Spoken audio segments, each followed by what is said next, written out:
Welcome to the Tech Founders Podcast. I'm your host, Marcus Pappin. Today, I'm super excited to talk with Erik Braund, the founder of Katmai. Erik grew up in Alaska, started off his career with a music production studio, and then transitioned to starting a tech company. So we have a lot to cover today, and I'm super excited to talk to Erik about his story. Erik, welcome to the show. Thanks for having me. There's the leftovers of my studio behind me. Now it's under the garage at my house. Awesome. I was wondering what that was. What was Yeah, back there? Awesome. So Erik, let's get started with a quick introduction about yourself and your company, Katmai. sure. My name is Erik Braund, CEO and founder of Katmai. We've spent a number of years in stealth mode. We're out now, and what we built is what we call immersive video conferencing. That's the technology that we were focused on building. And our first product that we've now brought to market recently is a virtual office. So it's in that virtual headquarters collaboration space. Awesome. And what's the current status of Katmai with any metrics that you're comfortable sharing? Yeah, sure. We were bootstrapped for a few years. We raised the Series A 2.5 years ago. We were still in kind of, hey, let's take it from proof of concept to MVP mode. Then let's make that technology work well, and let's figure out who our customer is and what our product is. Happy to say we have a good idea of who that customer is and how to reach them. And now we know what that product is, and that product is in the market today. Our team size is kind of 25 to 30-ish, given full-time and contractors and people in and out, but that's roughly the size. Awesome. So you started off as a music production engineer or studio, correct? And then you translated to a tech company. Can you dive into a bit about your story there and how you ended up founding a technology company? Absolutely. So I think let's take it even back a few steps earlier than that. I was kind of a computer nerd in Alaska, building computers for my dad's office, real interested in grunge music and playing guitar. Those kind of converged into, I'd like to record myself. Then I'd like to record other people. Now we've got our first 14.4 dial-up modem, because Alaska in the 90s was very far away from the rest of America, or as we call it, the lower 48, also very far away from the rest of the world.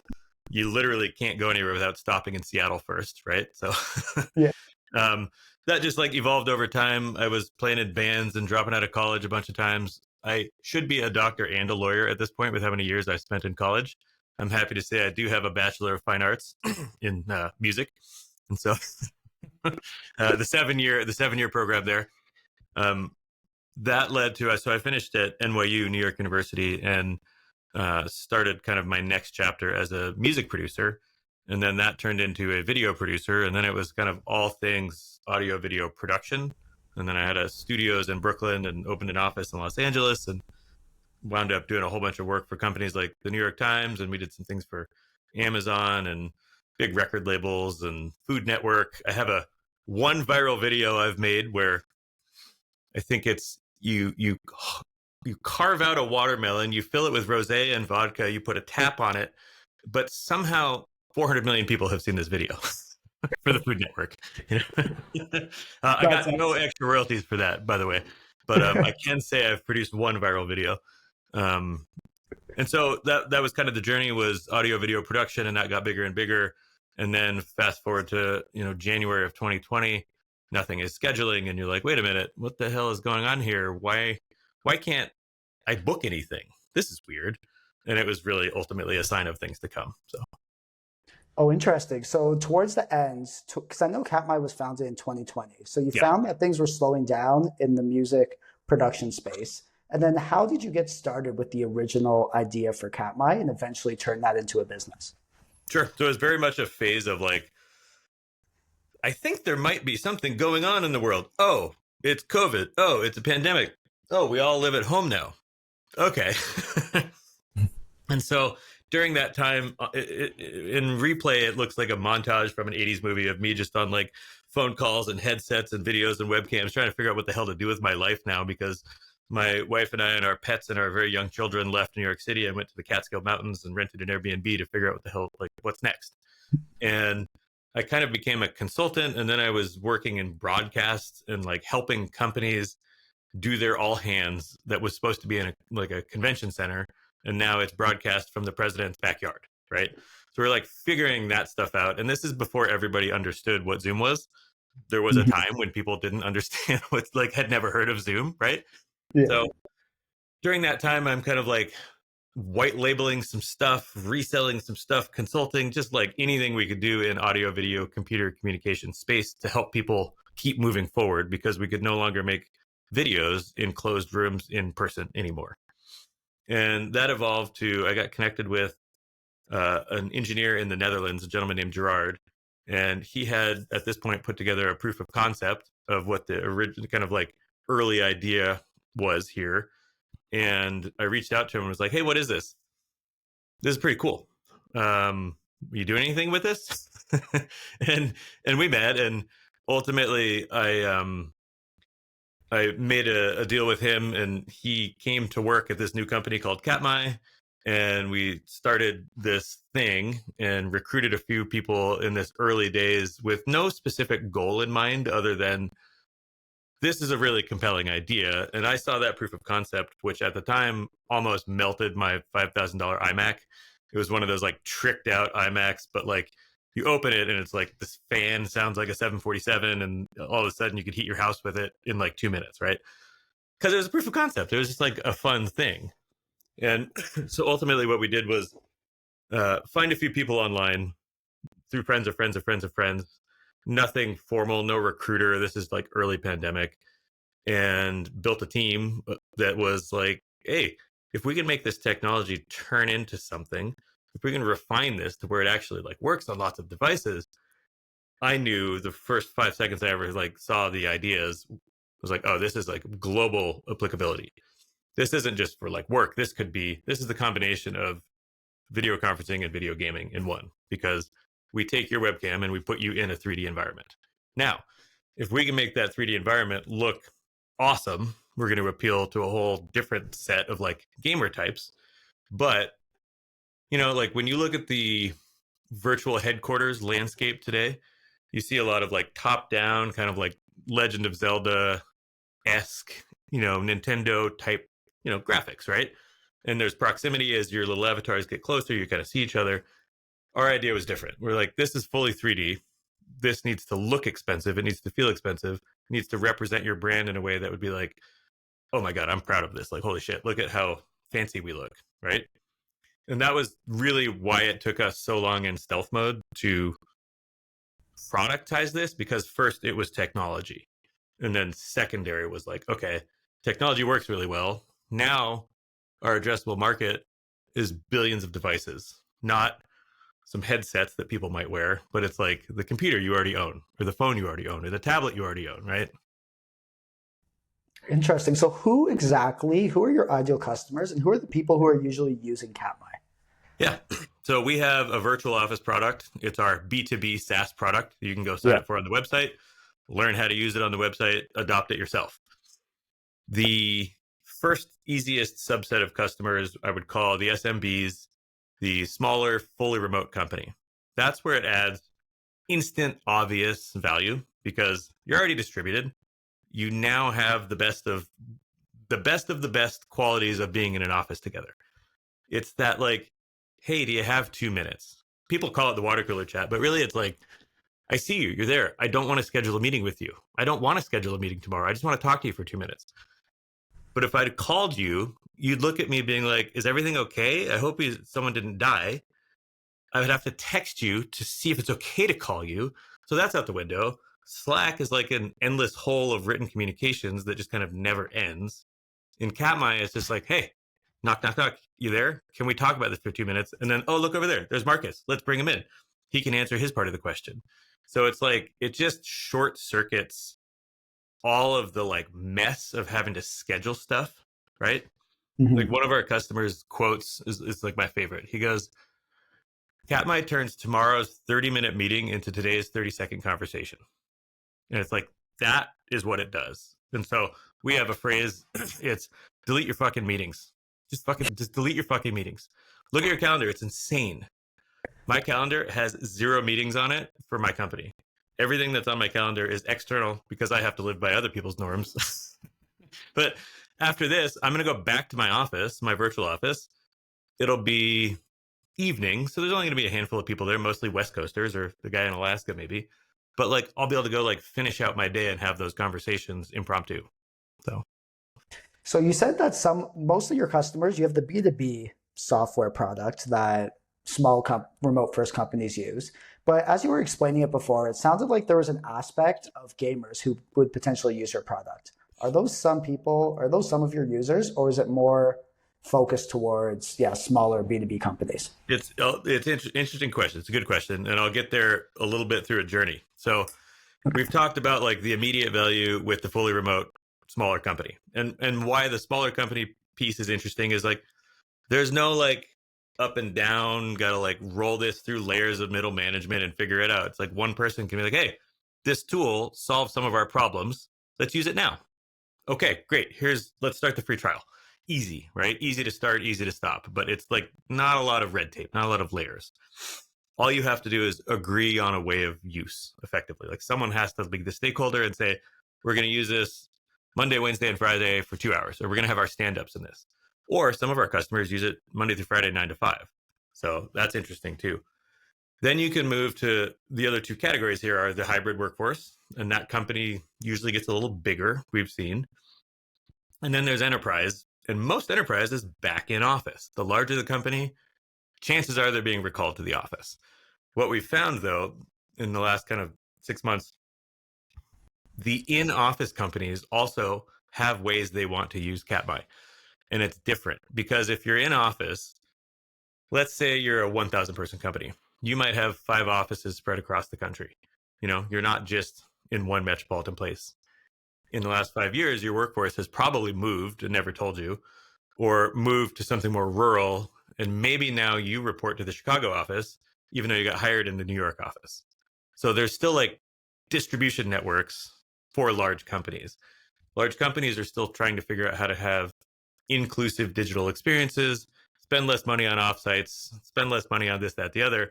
So we have kind of like an interesting emerging like, oh, the fully remote company uses it this way. The hybrid company kind of does this. The enterprise company does this. And they all have slightly specific needs and unique needs. So we're constantly addressing, with our limited wherewithal of what we can do and how fast, like, okay, what's the incremental steps forward to address all of those use cases? So the question was, is there a gamer subset of this? And that actually gets to an interesting thing. So like long term, we want to like gamify this more and more because you're literally in the game. Like what are you in Katmai? Like you're in a 3D game and you have agency. You can move forwards and backwards and I could see you and I could see you running away from me. Like that is a game, right? So we've had an opportunity with a very large global company to build gamified experiences. And so we've done that. And I can talk about it publicly because we were on the front of their website. So we built things for Starbucks, which was amazing. And we've scaled to millions of people, which was challenging, as you can imagine. Yeah. But we did it successfully because we have an excellent team and we tested and tested and tested and tested and tested and iterated. And what we ultimately delivered was a B2B to C product. So we work with a large company like that. They market it to their consumer audience, in this case, their loyalty program that says, hey, we have a promotion up. Visit the Starbucks Spring Village. You load it in from your phone, most people, and now you're in this 3D world, complete a game, earn points or coupon codes. Like, are you a Starbucks member, rewards member, No, personally? I'm not. No. You're not. I am. 30 million other people are, right? In America, I believe, something like that. So what is Yeah. that? Like 1 in 10 people are, right? And so you can imagine like you're in our seat and you get the like, hey, so we like these incremental things we've been doing. We want to take it to a larger audience, 30 million plus people. So great opportunity for us. It was, an opportunity for us to really buckle down and scale and show like we can serve this many users. And so that is where the gamification started for us, like truly in terms of like development. And now as as you see 6, 12, 18 months into the future, I think you'll see a lot of that coming together into our user journey, namely where it comes to like adoption and retention and gamifying the hell out of our free trial, because we do a 2-week trial and we're new to that. We've only turned that on. We like truly launched this virtual office like a couple of months ago. And so we're new to the like, here's a formal trial and we're going to digitally deliver you all of the things we think you need to know. And now we're learning, oh, I think we need to gamify that like even more and more and more. Interesting. I really love that angle you guys took with Starbucks, where they would advertise that to their clients, and then the rewards members would be able to join Katmai. I want to really understand that part of the product. When you say the gamification process, like if I'm a Starbucks rewards member and I enter in Katmai, what am I doing within the app? So these were very specifically marketing experiences. So Yep. these were up for 1 week or a month at a time. So right now there's none online as of when we're filming this, right? Okay. But what you would have seen is, hey, we have a new promotion. And your app might have given you a push notification, or we were literally on starbucks.com. Like for me, that was amazing, right? Like, holy shit, starbucks.com, like powered by Katmai. Like, yes. Right? Yeah. Yeah, I've got a screenshot of that. I stored that. That was a big moment for us. You would load into something and so you wouldn't see millions of people on live audio and video because that's a moderation nightmare for anybody, right? So we pivoted a bit to say, hey, our technology can power this and network people together. And there was kind of like a Pac-Man style collection game, high scores, you could like leaderboard sort of situation. And then once you've completed that game, it would connect to your loyalty account and deliver that value to your account, right? So there was that whole journey, and then that could go be redeemed in store. So that's like the gamified thing we've done there. And now that kind of has led to a loyalty product where we're building experiences for other companies to engage with user bases, consumer bases, loyalty bases in this kind of like new way. Because people are constantly like, hey, I can send you an advertisement this way or this way or this way, but like, how can I like engage with you in a new way? And I being the company to my loyalty program. Yeah, that's awesome. I love seeing when technology can kind of work its way into, well, marketing in this case in very unexpected ways. So I want to dive into that. How did you guys start that conversation with Starbucks and kind of decide on that, yeah, that project? It's a good question. So at this point, at this point of our journey, we're now like investor funded at this. So we have an investor base and a board and all of that. Um, One of our investors made an introduction to someone at the company, and Mhm. we plotted because we actually saw a really interesting synergy with them because there's this concept called the third place, and it goes back to the 70s, and it's like the human being at the time has home and they have work, but like what else is there? And it's like the park, it's church, it's like something else. In the 70s, this guy Ray Oldenburg, a sociologist, this is his concept. And Starbucks in the 70s was like it's the cafe also. So it's like homework, but then there's like the cafe to be together and like literally break bread and have coffee, and it's just like a gathering, a communal space. And long before we got connected with them, I had been trying to describe Katmai. You know, you're like doing investor pitches, like describe Katmai. I was like, dude, it's fucking impossible to describe Katmai. I can write you 42 pages or 4 sentences, and you will not understand it. You just have to see it. So I raised our first round without a deck. I just refused because you can't do it. I still can't describe it without Katmai, like without showing it to you. Um, but I had been leaning into like this third place thing, and so we knew there was like synergy there because Katmai is a third place. It's like it puts you together in a place with people. And what is that for? It's for enriching human connection. It's for conversation. It's for sharing. It's for collaborating. It's for culture. It's for all those things when everybody chooses to kind of use it the same way. So that was why I was excited for them specifically, because you could look at this and say, well, isn't this a total distraction from your core product here, your virtual office, right?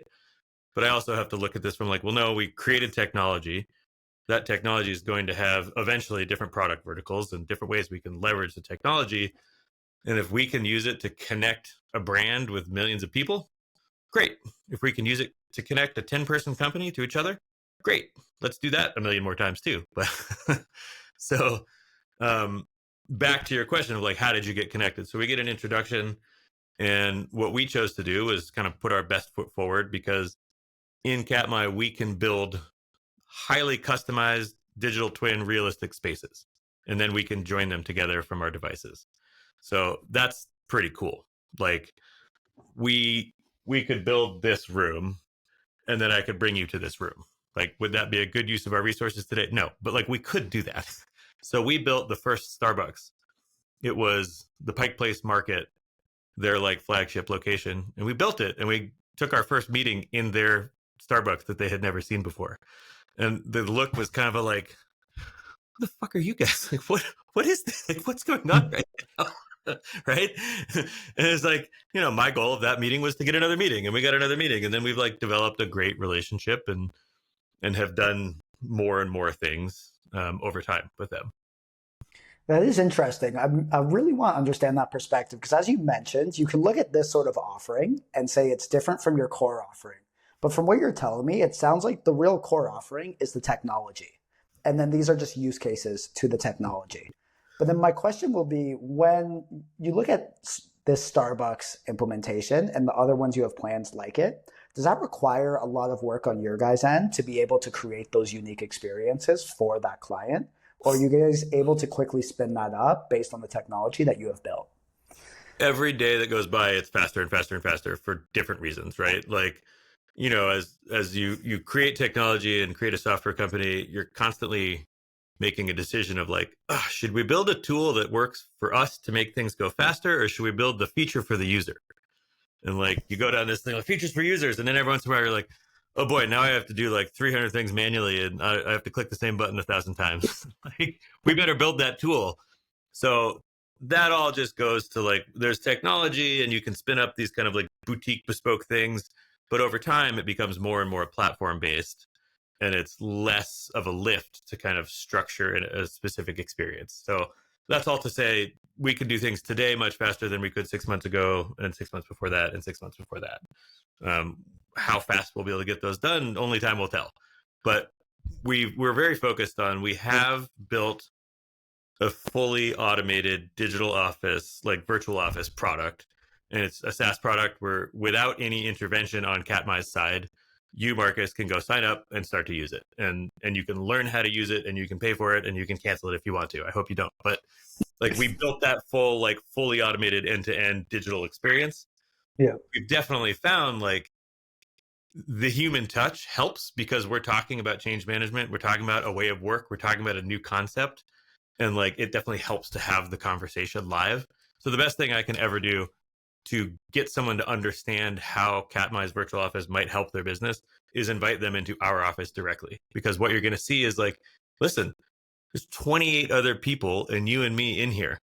Let me show you how this really works. See that person over there? I'm going to go get them. They're in Canada. I'm going to bring them into this office right now. And like, most people get it, but they really get it when that moment happens, right? Yeah. So I had another guest on the show. He was the founder of Kumo Space, another Mm-hmm. virtual office. Yep. And before the show, he was saying a lot of similar things where trying to explain a virtual office is just really hard. And like, I didn't really get it. And then I went onto the app afterwards, and it started making sense once you interact with it and you can see just how that works. So one interesting thing I got from that conversation is when he was talking about how they were able to grow the virtual office software with that sort of, I don't want to say limitation, but that restriction where it's hard to really communicate without a visual sort of look what it does. One of their key growth channels was TikTok, and Mm-hmm. just showing people like how it worked through video, and that Yep. worked well for them. So I'm curious, with Katmai, how do you guys go and bridge that gap between the visual and yeah, the visual and actually presenting the software in a way that people can understand, and then go about finding new customers for your product? Yeah, that's a great question. And, happy to hear that someone else in the space has kind of a similar journey there. It was my video production background. Like, I've sat on the other side, on behind the camera for 10 years, and I've interviewed a gazillion people and had to figure out how to tell a story with visuals, right? And with sound bites. That was my experience. So from day one, I knew we are going to have literally an in-house content team to be able to become experts of filming Katmai and telling our story visually. And like, I remember even early on having to like defend that, being like, what do you need this for? I'm like, oh, you wait. Like, I promise you. And like, we have a full-time video editor, full-time, like on staff for 2.5 years, full-time video editor. We have a full-time, effectively like storytelling DP, director of photography, except Mhm. instead of a camera, it's Katmai. like full time. And these are things where like every single bit of storytelling and marketing and communication is visual. It just is, because it's immersive video technology. You're not going to describe what the hell that is with a couple of sentences. and and like, speaking of TikTok, like, we've done loads of testing of digital marketing and storytelling across all different types of channels, whether it's YouTube, LinkedIn, TikTok, X, Instagram Reels, like all of it, right? And we have a different tone on every single one of them. So if you go to Katmai's TikTok, you'll see a very distinct style of, like, things are a little goofier or a little more irreverent or something, right? Compared to like how we might publish videos on LinkedIn, for example, because it's a different audience. So we're also learning, like, what is our tone on the different channels? If we're going to pay to boost something, like, what channel makes the most sense? Ultimately, like, no surprise, YouTube's a great place for us because people are there to watch, and like, we show and we tell. We can't just tell, we can't just write, we can't just talk. It's like, you're not going to hear, you know NPR's Fresh Air is brought to you by Katmai, the leader in immersive video technologies, virtual offices. Like, that's not going to make any sense for us. Right? It's going to be like, I'm here to watch some tutorial on YouTube, and like, what is this? And so that, like, we're so highly visual. I don't know if I answered your question at all. I think I just went on a rant about visuals and video, but it's like really important for us. Well, it's great because it leads into the next few questions I have. So I really want to understand, when you guys are on YouTube and and you're telling that story, and you have these full-time people who are working on presenting visually Katmai in the best way possible. Let's focus on YouTube specifically. Sure. What sort of stories are you telling on YouTube? Is it more tutorial focused? Is it more attention grabbing content? Or what's your strategy for creating content on YouTube with the goal that people become customers of Katmai? Yeah, this isn't even secret sauce. This is just like trial and error for us. It's our top of funnel right now. It's our like broadest awareness tool of just like, it's less targeted than some other things, but we've found it to be a more effective top of funnel. Hey, I just watched, I've been forced to watch 5 seconds of this, right? I can't skip it yet. But then, okay, that first 5 seconds actually caught my interest. What is this thing? I'm going to click it. And like, I don't off the top of my head know what it is. I should, but we have a great click-through rate on like a YouTube video. Now, do every one of those people become customers right away? Like, no, not at all. Like, of course not. But they come to our site, and then they poke around in our site, and then we can retarget them someday on another channel, and we can work through that mid funnel and bottom of funnel. We're pretty new into all that, and like only a matter of months, because 2024 for us was really like, we launched these brand experience, loyalty experience things for companies and their consumers, and we had a beta cohort. We were just like beta testing the hell out of the virtual office, because the virtual office concept, much like Kumo Space, it's like, oh, what is this concept, right? Okay, you got to buy into that concept. For us, like Kumo Space, Roam, like some of these other companies in the same space, and I say this in like a very nice way, because it's like a rising tide floats all boats. Like, I want everybody to be successful in virtual headquarters because I want it to become the norm. And ours is different. Like theirs, they have their own thing. Most of those things that are out there right now went product first and they're more like top-down experiences and more two-dimensional-ish. And we went technology first because that's just how this happened. It wasn't on purpose. It's just that's just what happened, And we actually literally started the virtual office product because we needed a way to work together. And it was like, well, we're not going to fucking use Zoom. That would be insane. Like, we have this thing. And then it was like, oh, you're in the Netherlands. Why don't you sit on that side and I'll be on this side? And there'll be separate sound zones. But when I want to come talk to you, maybe I can just like come talk to you. And before you knew it, you're like, oh, I just spent a year of the pandemic just like talking to all these people like we were together all the time. And that was wild, right? So I think I lost your question. Yeah, no, it was going back to the YouTube strategy, but this is great. The reason I was asking about that is because what I've noticed as somebody who creates content and is aware of what's going on is I've seen some tech YouTube channels. So there's this one guy, his name's Simon Hoiberg, and he creates YouTube videos about startups. But he started doing these really cool, like, cinematic virtual videos where it's like him walking around with his face on like an AI body, and he'll walk to his computer, do something with his startup. And it's like this very interesting cinematic view applied to building tech startups, which is Okay. something I hadn't seen before. So, with your experience, I was wondering if there was some angles of that you guys were incorporating into your content Oh, strategy. that's interesting. So, yeah, I think it goes back to, like YouTube for us so far is more like paid advertisements, paid marketing. TikTok, we've had some more organic growth with. It's hard for like a company sometimes to get in the algorithm versus a person. Yeah. But we did. Do you watch the show Severance? No, I don't. Are you familiar with it in the zeitgeist at all? Like the look and feel of it? No, I've All not. right. Well, it was Yeah. like Apple TV's like raging popular show. And it's set in this like very stark dystopian basement office. The set is an office. And Mhm. so short of like The Office with Steve Carell, it was like, oh, this is an interesting moment. So we built like a Severance tribute and we made content that looked very similar to like how the show presents it. And we just did that as a marketing stunt. Like it was not endorsed by Apple or Severance. We were just like, hey, we could build this. It'll be cool. It's like instead of having your next meeting in Zoom, have it in Severance floor. Are you a fan of Severance? So we launched it the week of the season finale. And, it was like moderately successful and it was interesting and it got conversations going.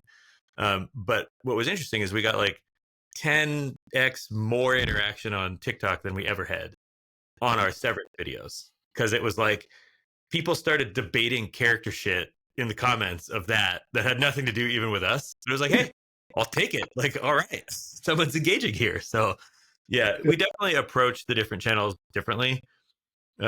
Somehow at Katmai, well, not somehow, it's pretty obvious. There's a lot of people with music backgrounds too.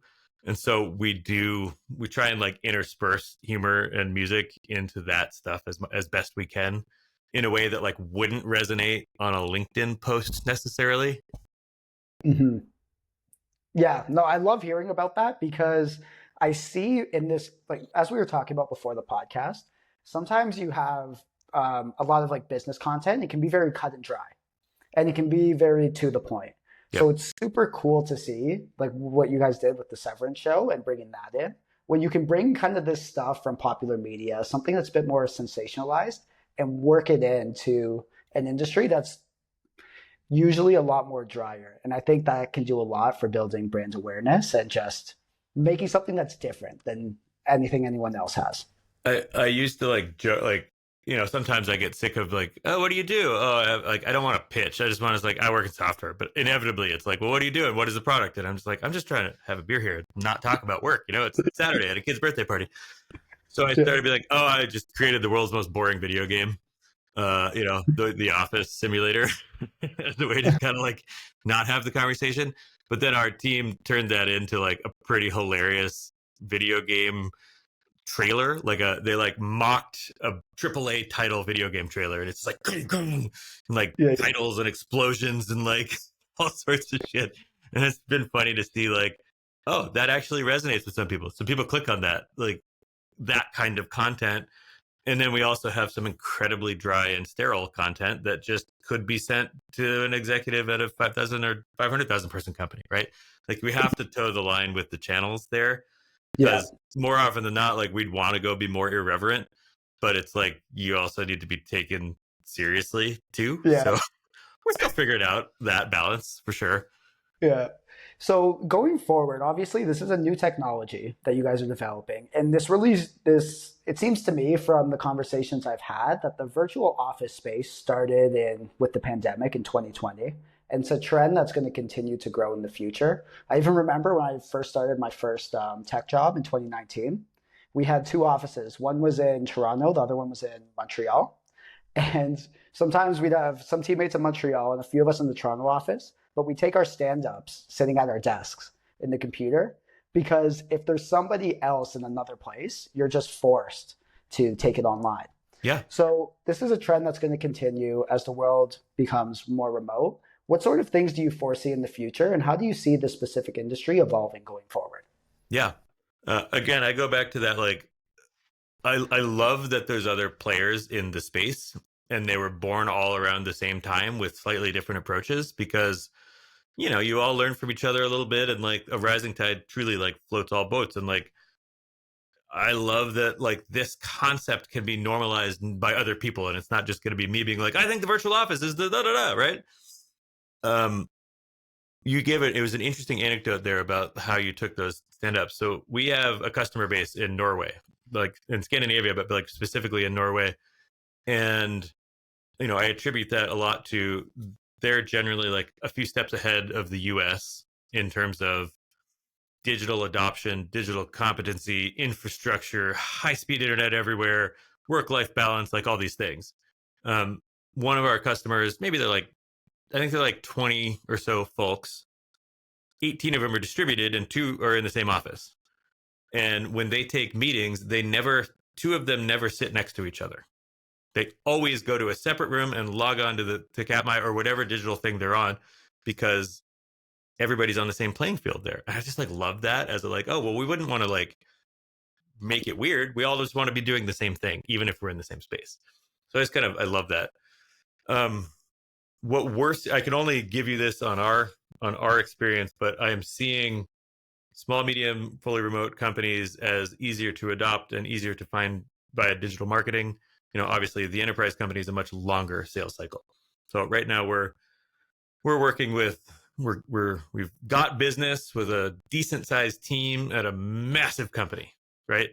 And, the hope there is you get that decent team and then more people come in. But to do business with that massive company requires a lot of software engineering to do the handshake with their, authentication, and requires a lot of legal stuff. It's just like, for a startup, you can spend a lot of cycles to just get like a baby step forward. And so that's why for us, it's important to kind of focus on a broad spectrum of remote work and remote collaboration. Awesome. Erik, as we start to wind down here, I'm going to ask you they're going to be loaded questions, and I'm going to look for brief answers. So we'll start with, obviously, scaling a company comes with a lot of unique challenges. What have been some of the biggest hurdles that you've gone through over the last few years? Here's one. So imagine you're driving 90 miles an hour to go to the city, Manhattan, to go do a bunch of paperwork for fundraising. And you're down to your kind of fumes because you've decided it was somehow reasonable to spend all of your savings account and then all of your checking account also to start a tech company in pandemic. You with me so far? Yeah. Okay, you've got 2 small kids, you've got 2 cats, you've got a dog. And then in that time period of that kind of 100-mile drive, you've got a $15 million lead investor that's changed their mind. And then you've got a $5 million investor that's changed their mind. And this is all related to the news of, there's a war going on in the other side of the world in Ukraine now. The stock market has dropped farther than it is in the last couple of weeks even. It's just like the economy can change on a dime. And if you're an investor-funded company and you're a startup and you're so far pre-revenue you can't even imagine it, those are 2 interesting phone calls to get on the same drive. Yeah. Yeah. We're still here, damn it. But we've had a few like bumps along the way or challenges along the way, right? And then, of course, there's technical hurdles and there's people hurdles, because like, what is a company? It's still just a bunch of people. Even if you've got a virtual office that facilitates tons of collaboration, we're still people with feelings and moods and all that stuff, right? So, and it's been wild, never did I ever think 5 years ago that I'd be sitting here now saying we've scaled to millions of people with Starbucks, and we've got some companies that you've absolutely heard of and you buy products from coming on to use our software. And by the way, like, we've got some incredible small companies that have given us incredible anecdotes about how, like, here's one is like, the guy says, we're allergic to email. I like Slack a little bit, but we have a phrase, this is a Katmai issue. Like, we will talk about this in Katmai. It's like, for someone that runs their company and it's like, it's a Katmai issue. I was like, I love that. Like, I love that. Yeah, that's awesome. Where they can almost create, yeah, like well, in this case, a noun that is associated with your company. Exactly. That Exactly. they can work in that. I've talked to a few people who have mentioned that when they were thinking of a name for their company, just something could be like, I Googled it, that can turn into a verb. So it's Yeah. really interesting to see that kind of organically it's happened for you guys. We went full circle on naming it. I landed on Katmai because like, I'm from Alaska. It's a beautiful national park. There's mountains, volcanoes, bears, fish, all the things. And it's a word that like you can say it. It doesn't mean anything to most people, right? Like, but and the amount of times that someone's called it Katmai, I'm like, all right. But then like, and we went down an exercise to like of thinking of 1,000 different things and came back to no, it's Katmai. Let's move on. Next thing. Yeah. Erik, if you had one piece of advice to give to your younger self, what would it be?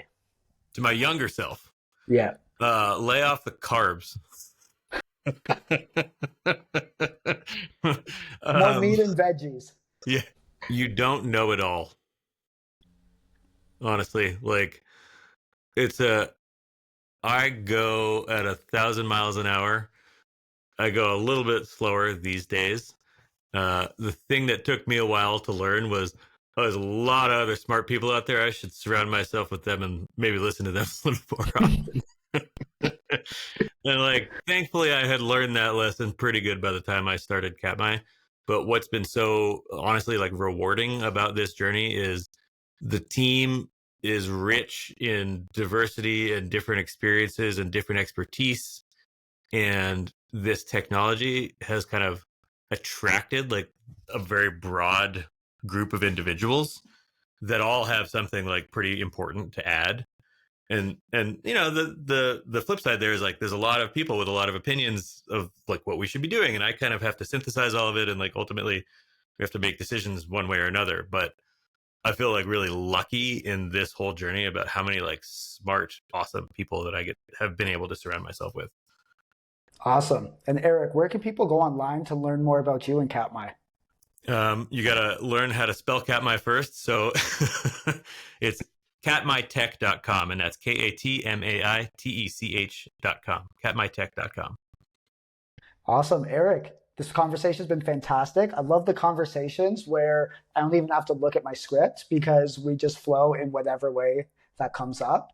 It was really Yep. interesting to see how your production, video and music production background really influenced the idea for Katmai and even these unexpected directions that the company is going. For me, I haven't heard of initiative from a large corporation like Starbucks like this. And it's really cool to see a tech company really integrating with that. So, Erik, it's been a pleasure having you on this show. Thanks, Marcus. Same time next week or what? Yeah, let's go. All right, man. Thank you. Thanks for having me.